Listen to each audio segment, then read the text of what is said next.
The wrinkled man at the edge of War the Twin Suns hung low over the alien town of Drosnine.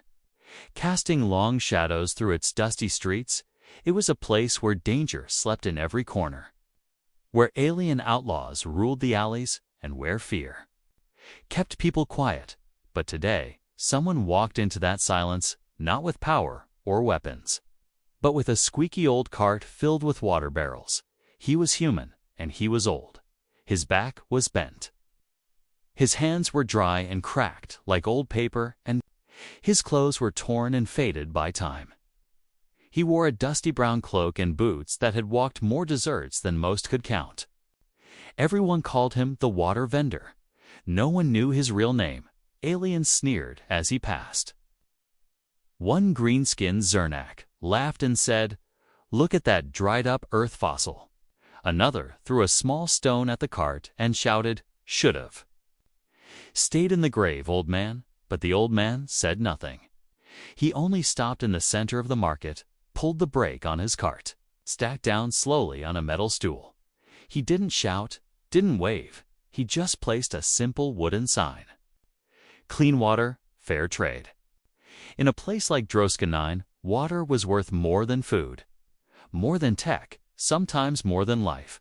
But still, most ignored him. To them, he was just an old fool who didn't know when to die. But the truth was hidden under layers of dust and silence.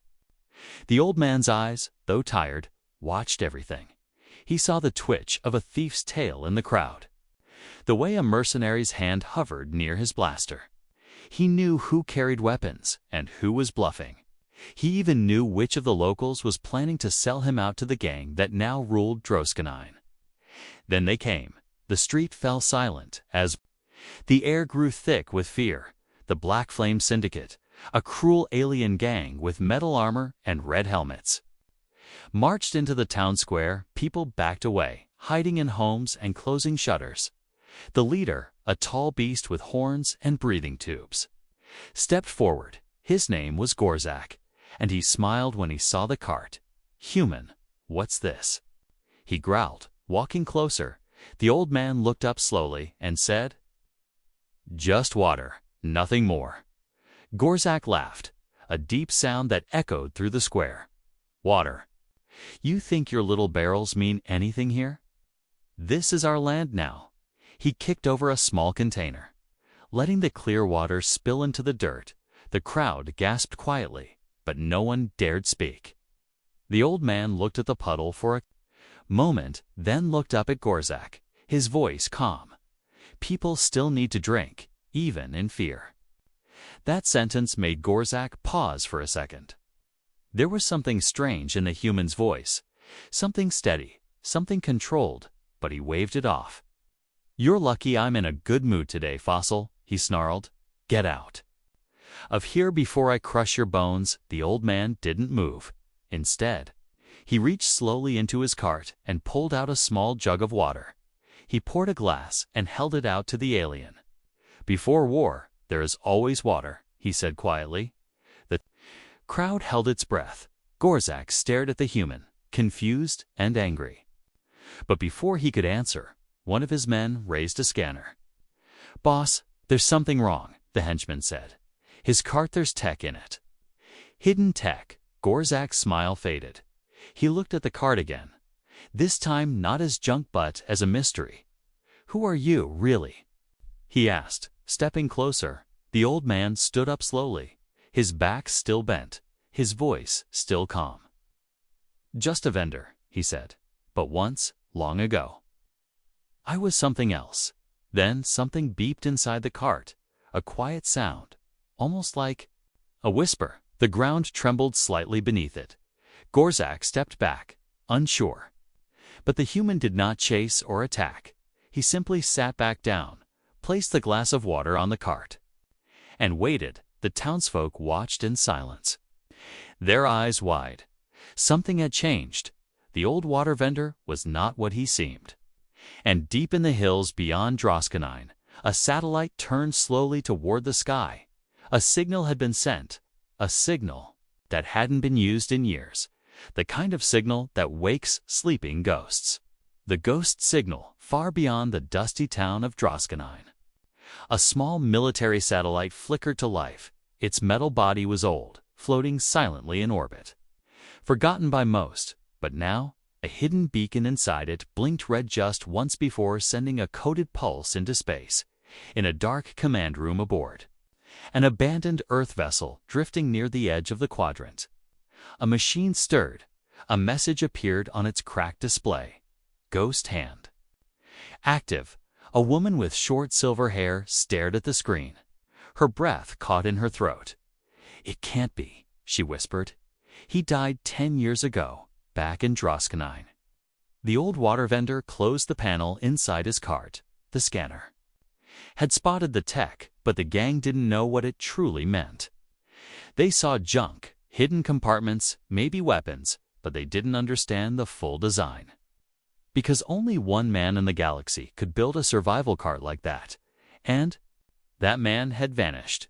He looked around slowly, eyes scanning the edges of the market. The people were watching, whispering, wondering. He knew the signal would reach the right ears, but he didn't know who would respond or how fast. A young alien boy ran up to him, nervous but curious, "Sir." The boy said, "Why didn't you fight back?" The old man smiled softly, placing a hand on the boy's shoulder. "There's a time to fight," he said, "and a time to wait," as night began to fall. The town's lights flickered weakly. Droskanine had no real power grid, just scavenged parts and black market generators. The gang controlled most of it now. They let people live as long as they paid tributor, stayed silent. The old man pushed his cart into the shadows behind a rusted storage building. There, hidden from sight, he opened a panel under the seat. Inside was a metal box, locked by biometric code. He placed his finger on it, and with a click, it opened. Inside were 3 things: a combat knife with the word "Ghost" etched on the handle, a folded photograph of his old Earth squad, and a worn-out earpiece, blinking green. He placed the earpiece in his ear. A voice crackled to life, full of static.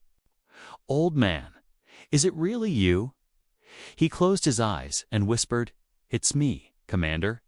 The voice on the other end belonged to Commander Reyna, his old team leader. She sounded older, wearier, but her strength was still there. "Why now?" she asked. "They've taken this town," he said, "and they don't fear anyone anymore. But I'm still here." Reyna was quiet for a moment. "We thought you died during the Black Hive mission," she said. "I almost did," he replied, "but I chose to disappear instead, to live. Not as a killer, but as something small." "But now?"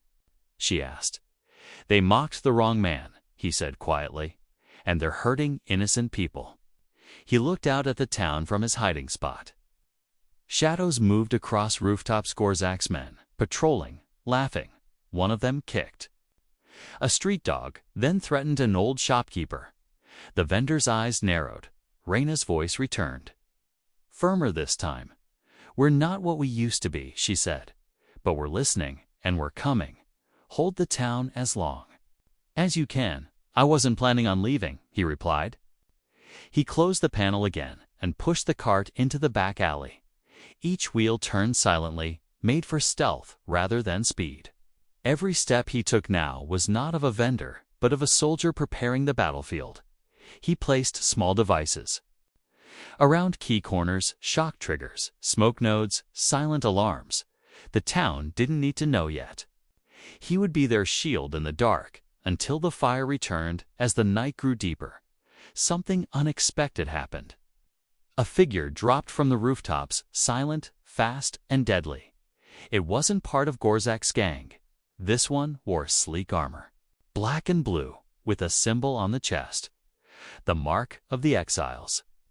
The water vendor stepped into the light, holding a metal rod that looked like a walking stick. "Careful," he said calmly. "You're not from the Syndicate?" The exile warrior tilted its head, scanning him. "You're the one who triggered the ghost signal," it said in a robotic voice. "Why?" "Because I'm done hiding," the old man answered, "and I want my town back." They stood in silence for a moment. Then the exile gave a small nod. "Then I'll watch your flank," as strange as it seemed. Even the galaxy's exiles respected the Ghost Hands legend. Word was already spreading. The old man of Drosknine had called the past back to life, and soon the past would answer with fire. The cart that wasn't a cart the next morning came with the same heat and dust. Drosknine looked normal again, but only on the surface. People moved quickly through the market, heads low, avoiding the syndicate soldiers. But behind those frightened eyes, whispers had begun. Whispers of the old water vendor. Whispers of the signal he sent, and of something strange about his cart. The cart stood quietly in its usual place near the fountain. It looked old, cracked, patched together with mismatched metal. 2 large barrels sat on top. A few rusty tools hanging from the side, but those with sharp eyes noticed small changes, tiny new wires along the edges. Faint beeping sounds when no one touched it. A faint shimmer, like a heat wave, around its frame. Gorzak's men weren't laughing today. They were watching, their red helmets turning slowly in his direction. They knew something had changed. But they didn't know what. Not yet. The old man sat calmly beside his cart, eyes half closed, too. Everyone else, he looked half asleep, just waiting to sell water, but under the bench. His hands were busy, fingers turning dials, flipping hidden switches. He was activating something that hadn't been used in years. The cart was more than a cart, it was a battlefield in disguise. It held collapsible weapons, a shield generator, signal jammers, and smoke drones. Each part looked broken or harmless, but combined, they could defend an entire block he had built. Years ago, right after he disappeared from the battlefield. A ghost needed to move unseen, but still be ready to fight. So he built his war machine out of trash, and now it was time to use it. A shout broke the silence. One of Gorzak's men dragged a small alien girl into the market square. She had stolen food, and the punishment was brutal. The man raised his weapon, and the crowd turned away. No one dared speak, except one. The vendor stood up, slowly. He walked into the square and raised a hand. "That's enough," he said. Calmly, the soldier laughed. "You again? Want to be next? Fossil." The old man took 2 steps forward and said, "Let her go, and I'll give you something better." The soldier paused, curious, better than a thief's life. The vendor nodded and pointed at his cart. "Inside, there's something more valuable than water." The soldier lowered his weapon slightly and walked over. He reached for the cart's side handle, and that's when it happened. The cart came alive, metal pieces shifted, panels slid open, and parts began to rise like unfolding wings. A shockwave burst from the base, knocking the soldier backward. A blue energy shield lit up around the cart, and a soft hum filled the air. Gasps echoed across the market. People backed away, hiding behind stalls. Gorzak's men drew their weapons. The old vendor now stood in front of a machine that looked nothing like a vendor cart. It was a portable command unit, military design, custom-built and deadly. He pressed a button on a small remote hidden in his glove. Suddenly, drones shot out from the side compartments. They hovered in the air, spinning silently, watching. One aimed directly at the soldier who had tried to hurt the girl. "Put your weapons down," the old man said. "This town isn't yours anymore." The leader of the squad arrived, shouting, "Kill him now." Blasters fired, but the energy shield absorbed the shots. The vendor ducked behind the cart and activated a defense program. The cart released smoke from both sides, thick and cold, blinding the gang members. Through the haze, he moved like a paw. He moved like a ghost. His boots had magnetic grips. He walked up a nearby wall and tossed to shock beacons. They exploded with a loud crackle, disabling weapons in a 10-meter radius. Then he dropped to the ground silently, rolling behind a crate. He wasn't just fighting, he was testing the system, making sure it still worked after all these years. When the smoke cleared, the gang was scattered, confused, some already injured. The old vendor stood tall again, the girl now safe behind him. "You brought war to my doorstep," he said, quietly. "Now I'll show you what war really is." For a moment, no one moved. Then one of the gang members turned and ran. Others followed, dragging their wounded, shouting into their cums. They had just realized the truth. This was no old fool. This was a ghost, a legend. A weapon wrapped in dust and wrinkles. The people of Drosknine came out slowly.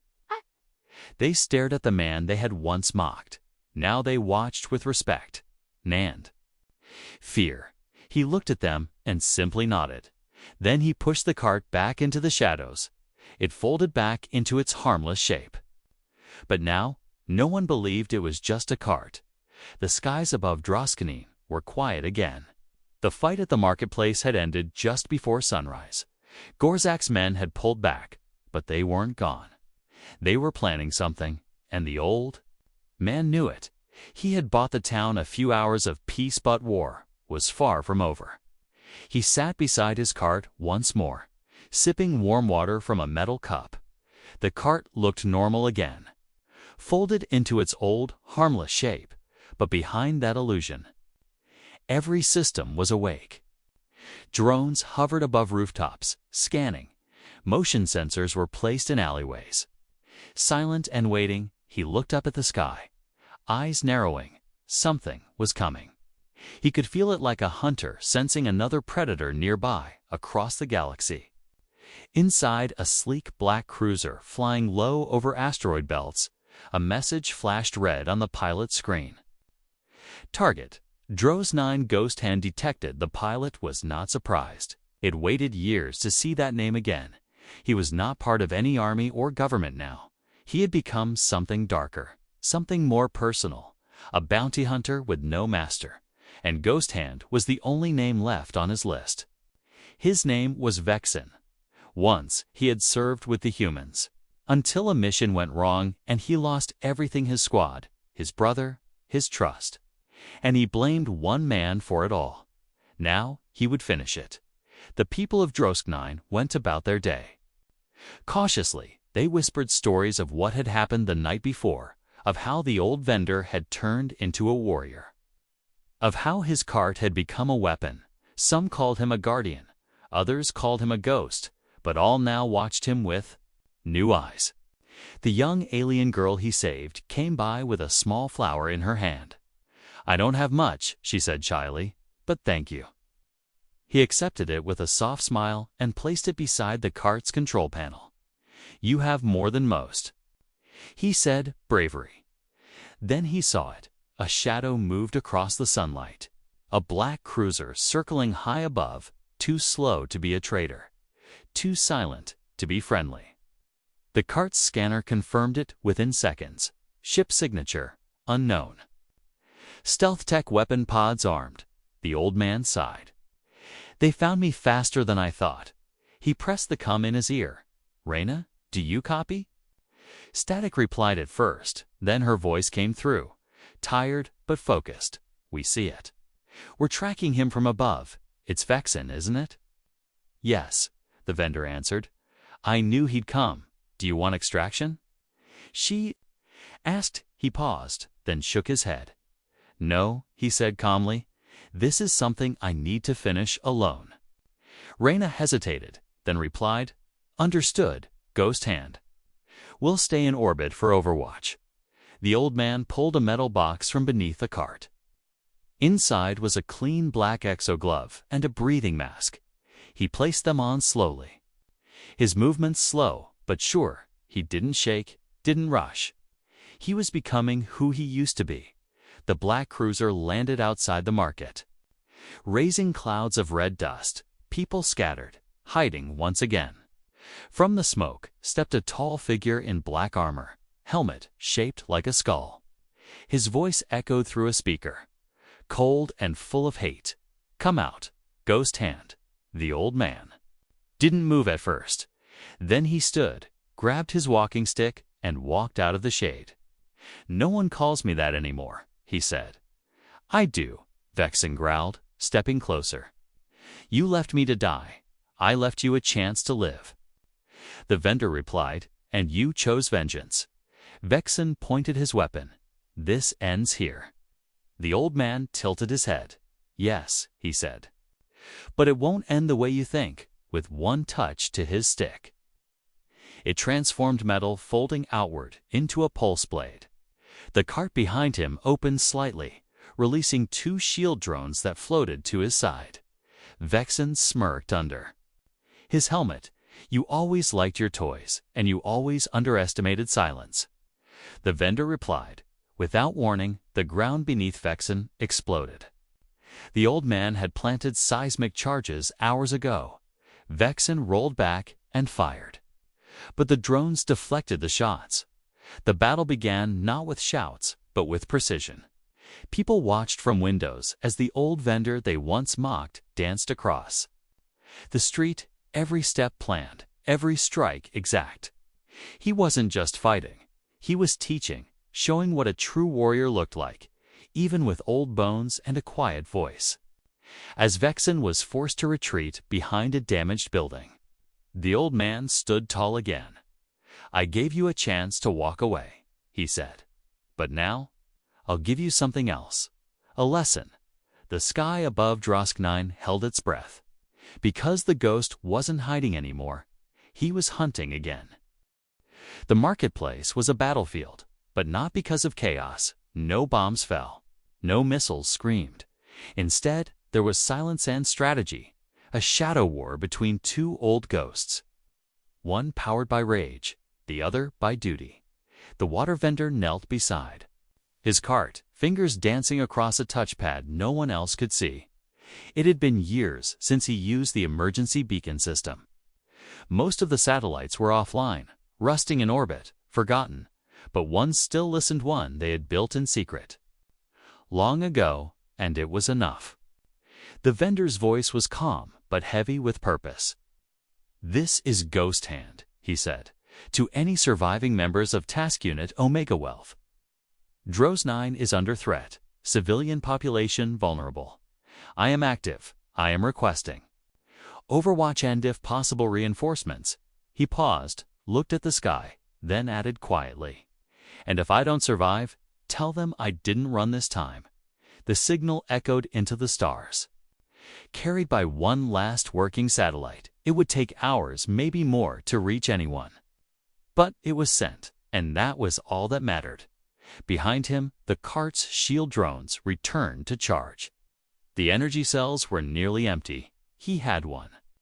More defense burst, left no more. He reached into the side hatch and pulled out something small, a golden pendant with an Earth emblem. It was once a badge of command. Now it was just a memory. He closed his eyes for a moment, breathing slowly. This wasn't fear, it was focus. He had done more with less. He had survived worse. But never alone. Suddenly, the ground trembled. A low humming sound vibrated the air. It wasn't from the cart. It was from above. He looked up. A massive drone ship hovered beyond the clouds, silent and wide like a dark wing. Not from Gorzak's syndicate, this was Vexen's. A mobile fortress armed with rail cannons, target-seeking drones, and disruptors. A war machine for one man. A voice rang out from the sky, echoed by speakers across the town. "You've made your stand." Old man now faced the storm. The vendor tapped a hidden switch on his cart. A rooftop panel nearby flipped open, revealing a repurposed Earth signal jammer. It wouldn't destroy the drone ship, but it would blind its targeting systems for 30 seconds. 30 seconds, that's all he would get. But that's all he needed. He ran into the town center. Cloak flying behind him, the jammer activated, releasing a pulse that crackled through the air. Above, the drone ship wobbled. Losing lock, turrets spun uselessly. confused by the signal fog. Vexen cursed inside his cockpit, slamming his fist against the console. He didn't expect this. Not from someone who was supposed to be old, slow, forgotten. The vendor reached a rooftop, pulling himself up with effort but no hesitation.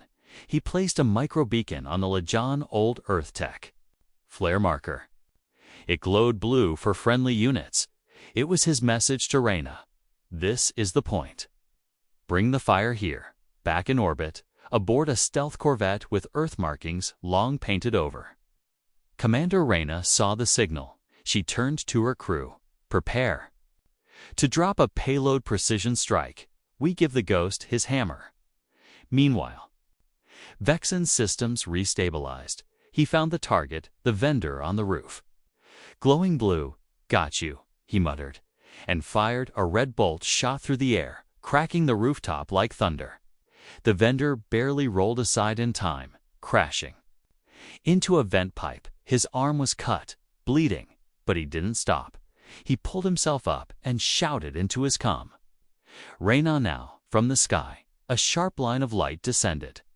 It wasn't large, but it was exact, a precision rail strike hit the drone ship's underbelly.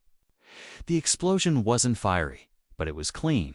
The ship staggered, smoked, and dropped one level lower.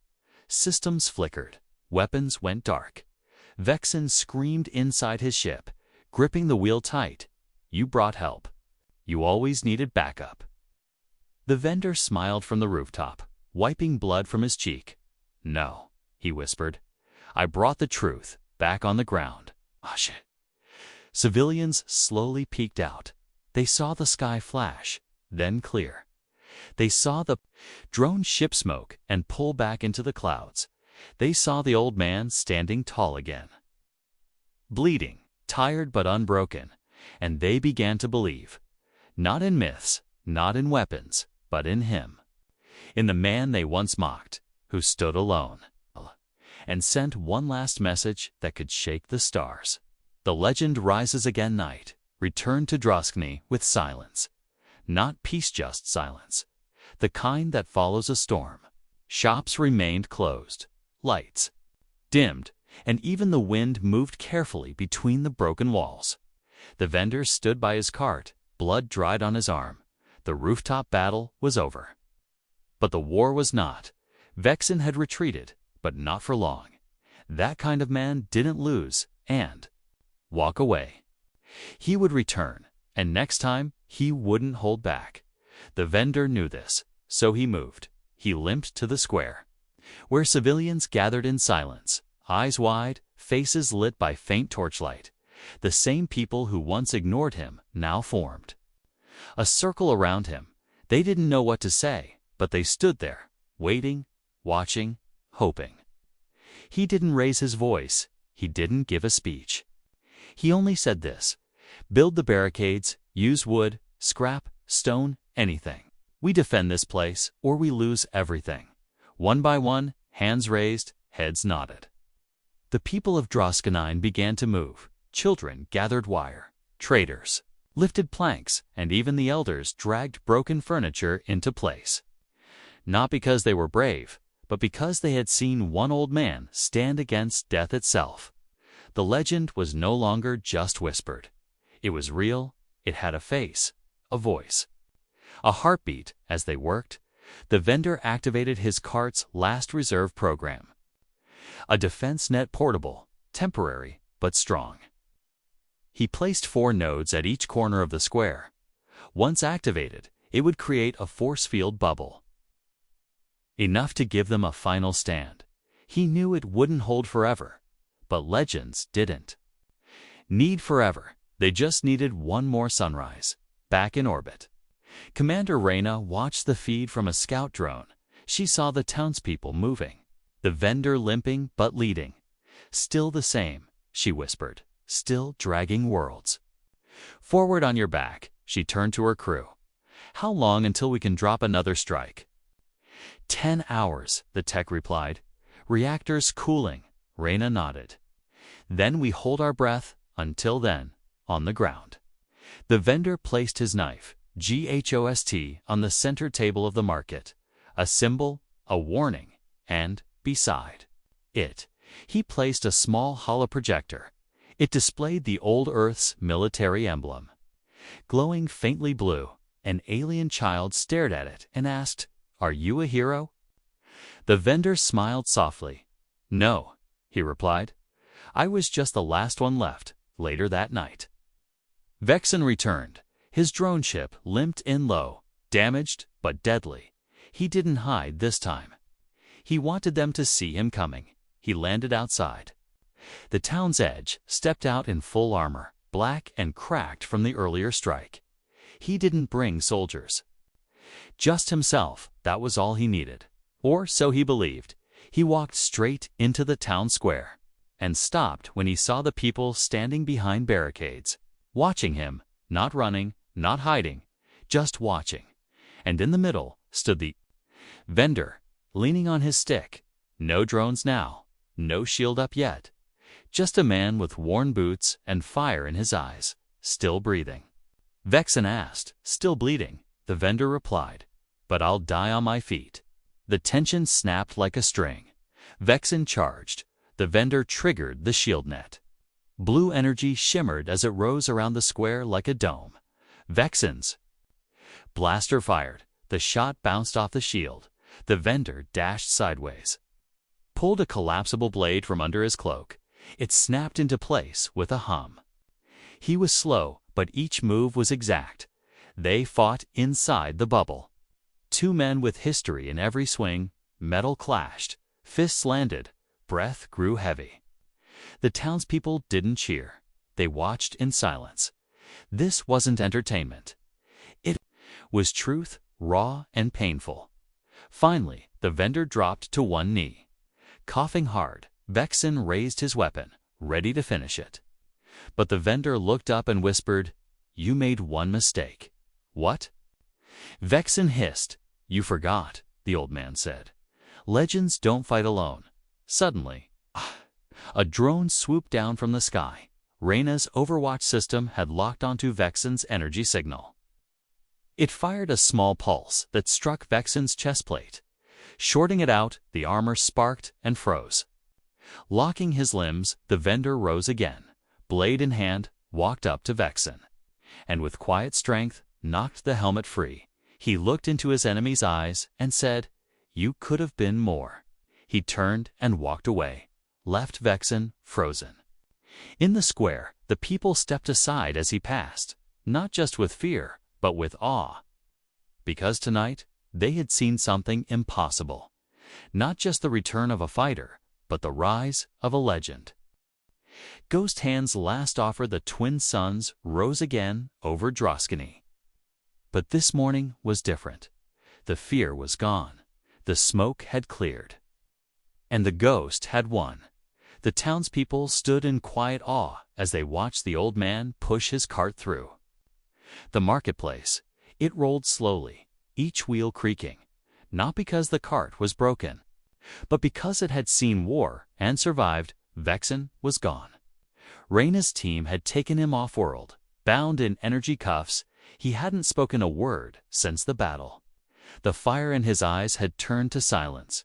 Even rage needs something to stand on, and his had crumbled. The people of Droskany came out of their homes. They gathered around the old man, not to mock him, not to whisper, but to offer food, water, help. One alien child placed a scarf around his neck. Another brought him polished boots. An elder bowed. "You saved us," she said. "You gave us back our home." He smiled, but it was faint, not proud, just peaceful. "I didn't save you," he said. "You saved each other when you chose to stand at the center of town." He stopped by the old table. The ghost knife still lay there, untouched. He looked at it for a long time, then picked it up, turned it in his hand, and placed it back into the cart. That chapter was done a few hours later. Commander Reyna arrived in person. Her ship landed softly on the edge of the square. Her silver hair glinted in the light as she walked up to the old man. She didn't salute, didn't speak first. They just looked at each other. Old friends who had outlived too many battles. "You could come back," she said finally. "Train the new ones. Lead again." The vendor shook his head slowly. "I've had my time," he said. "This place needs builders, not warriors." Reyna looked around at the people, the barricades. "The signs of hope, then you've already begun," she said. He pulled a small chip from his pocket. It glowed faintly blue. "This holds all the codes," he said, handing it to her. "Defense grid, beacon access, Earthstrike signatures." "It's yours." Reyna took it with care. "You're sure?" He nodded.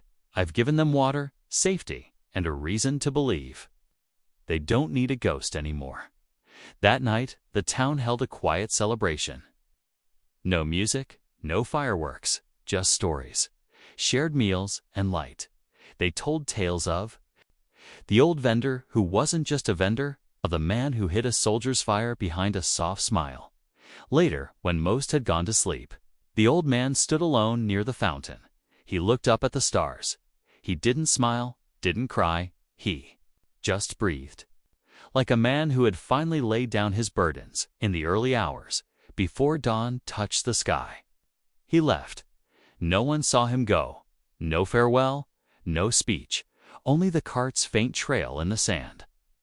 In the center of the square, the people found something. Knew his cloak was folded neatly on the stone table, and beside it, a wooden sign that read, "I gave you water before war, and peace after it. Now, the rest is yours to carry." No one ever saw him again, but stories grew in the trading outposts. People spoke of a wrinkled man who repaired broken machines without payment on distant farms. They told of a silent traveler who brought clean water during the dry years in the war zones beyond the core. Rumors told of a shadow who appeared just before destruction and left before thanks could be given. The galaxy never learned his real name. But they remembered his code, his honor, his silence. They remembered the man who had nothing but gave everything, and so, across stars and time, the legend of Ghost Hand lived on. Not in battles won, but in hope left behind. Because in the end, he wasn't just the deadliest warrior. He was the quiet promise that no one is truly forgotten, and that even the weakest voice, when backed by courage, can shake the universe.